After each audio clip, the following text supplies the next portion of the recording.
Donc, voici un exercice corrigé de monohybridisme. L'exercice concerne cette fois des mandarines.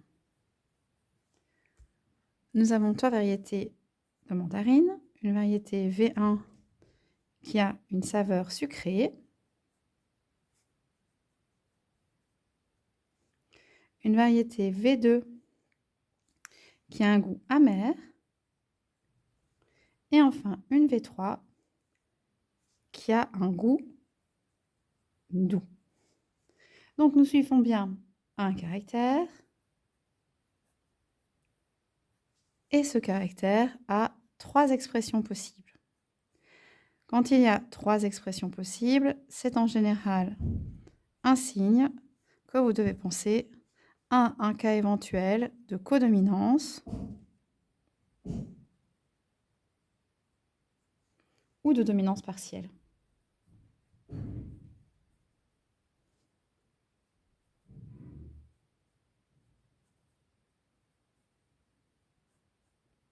Pour rappel, codominance et dominant chacun de son côté, dominance partielle, les caractères parentaux se mélangent pour donner un caractère intermédiaire.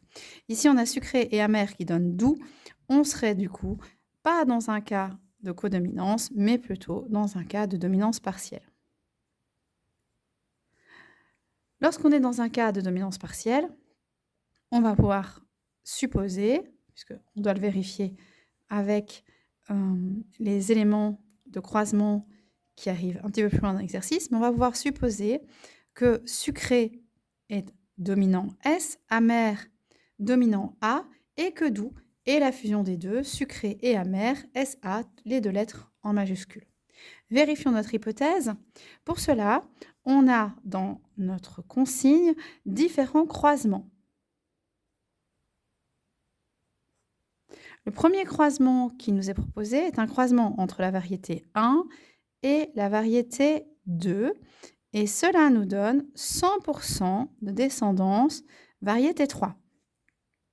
Si je mets les termes associés, ce serait donc sucré croisé avec amer qui me donne 100% de doux, ce qui correspond pour l'instant à notre hypothèse. Nous avons un deuxième croisement à notre disposition. Ce deuxième croisement à notre disposition est un croisement entre la variété 1 et la variété 3 qui me donne 50% de la variété 1 et 50% de la variété 3. Si je mets les mots qui correspondent, j'ai donc un croisement entre la variété sucrée et la variété doux qui me donne 50% de doux et 50% doux ici. Et pour V1,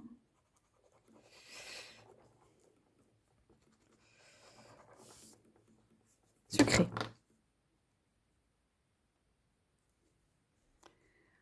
Ensuite, le dernier croisement qui nous est proposé est donc V2 fois V3 qui me donne 50%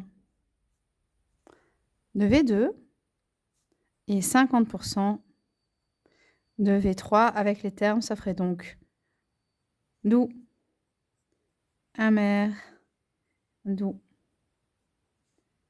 et amer. Ces trois croisements confirment notre hypothèse. Nous allons pouvoir dire que nous sommes dans un cas de dominance partielle.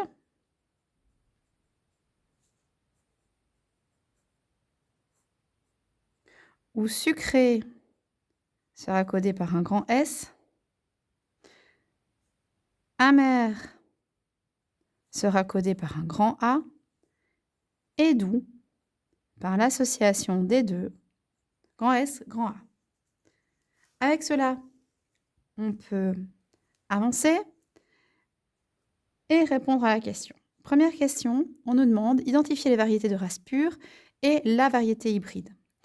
Sucré, on a dit qu'un individu sucré avait au minimum un grand S. Mais vous savez qu'on travaille ici avec des cellules diploïdes, il faut donc une deuxième lettre ici. Alors, Si on met SS, on a bien un individu qui est sucré. Si j'avais mis A, j'aurais un individu SA et un individu SA n'a pas le goût sucré, mais un goût doux, d'après le cas de dominance partielle que nous avons identifié. Donc, quand j'ai une variété sucrée, j'ai ici une variété homozygote qui est appelée également race pure.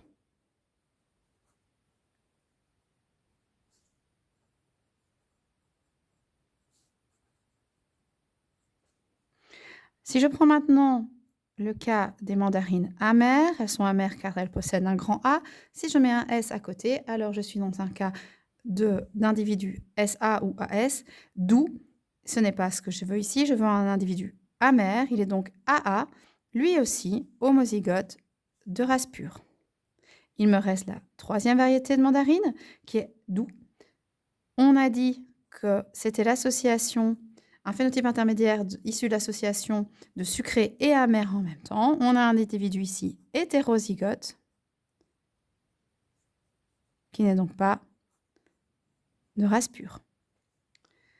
Donc ça, cette partie de la correction nous donne la réponse à la sous-question A. Sous-question B, la sous-question B se présente sous forme de tableau. On nous dit qu'on a une variété 1, variété 2, variété 3, et on nous demande de renseigner les phénotypes correspondants, les génotypes correspondants, et enfin les gamètes qui pourraient être produits par ces variétés. La V1, on a dit, c'est écrit dans la consigne, que ce sont les mandarines qui ont un goût sucré, c'est leur phénotype. Leur génotype, on vient de le faire juste au-dessus, grand S, grand S. Qu'est-ce qu'ils vont pouvoir donner comme gamètes? S. Je rappelle que pour passer de l'individu au gamète, il faut réaliser la méiose comme processus cellulaire. Lorsqu'on fait un exercice sur une feuille, ça revient à diviser par 2 la quantité d'allèles que j'avais au départ. Ma variété 2, dans la consigne, la variété 2 correspond à la variété amère. On a déjà étudié son génotype grand A, grand A. Si on réfléchit aux gamètes que les variétés, les individus AA peuvent produire, c'est donc grand A. Troisième variété possible dans la consigne, c'est celle qui correspond au goût doux. On l'a dit, c'est un phénotype intermédiaire entre sucré et amer. Qu'est-ce qu'on va pouvoir avoir comme gamète associée? S ou A. Ensuite, ici, on nous demande de réaliser le tableau de croisement du croisement de chacune des variétés les unes avec les autres et de donner la répartition phénotypique des résultats obtenus. On a donc plusieurs croisements possibles, certains où le tableau est obligatoire, d'autres où ça va aller beaucoup plus vite. Premier croisement possible, pour répondre à la sous-question C et D, on a un croisement sucré-sucré. Bien évidemment, pas de mystère, les descendants seront grand S, ils auront un goût sucré, et ça à hauteur de 100%. On pourrait ensuite faire un deuxième croisement, grand S, fois grand A. Dans ces cas-là, si on fait un croisement grand S, grand A, le tableau sera le suivant.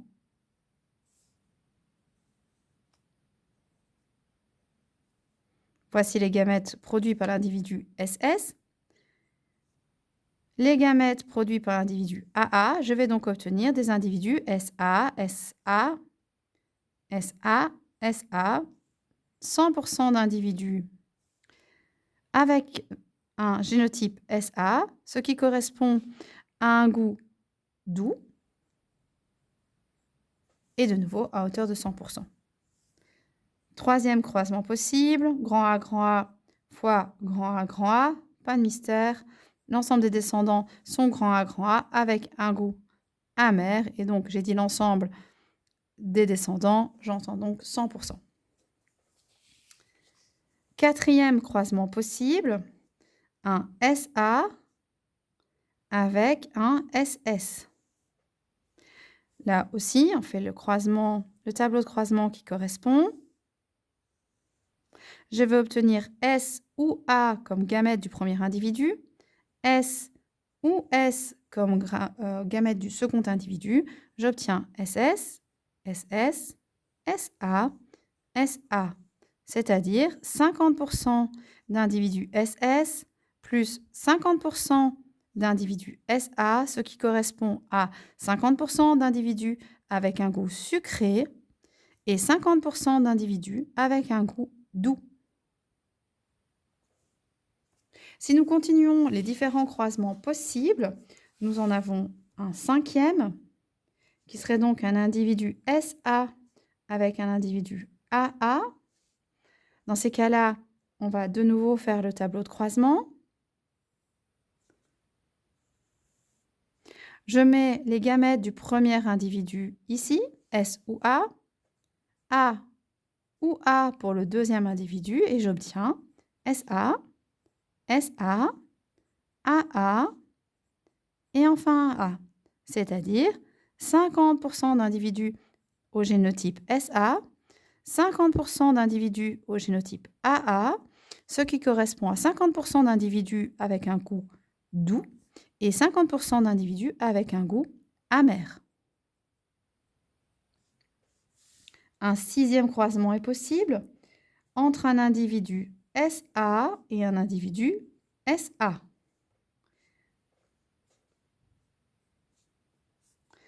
De nouveau, je fais le tableau de croisement qui y correspond. Voici les gamètes de l'individu SA et les gamètes du deuxième. Ce qui nous donne un individu SS, un individu SA, un individu SA et un individu AA. Quand j'analyse ce tableau de croisement, j'obtiens donc un quart d'individu ou 25% d'individu SS, un demi d'individu SA et enfin un quart d'individu AA. Ceci pour l'analyse génotypique. Si je fais l'analyse phénotypique, j'obtiens toujours un quart d'individu sucré, un demi d'individu au goût doux et un quart d'individu au goût amer. Et ceci termine la question, cette sous-question et donc l'exercice en cours.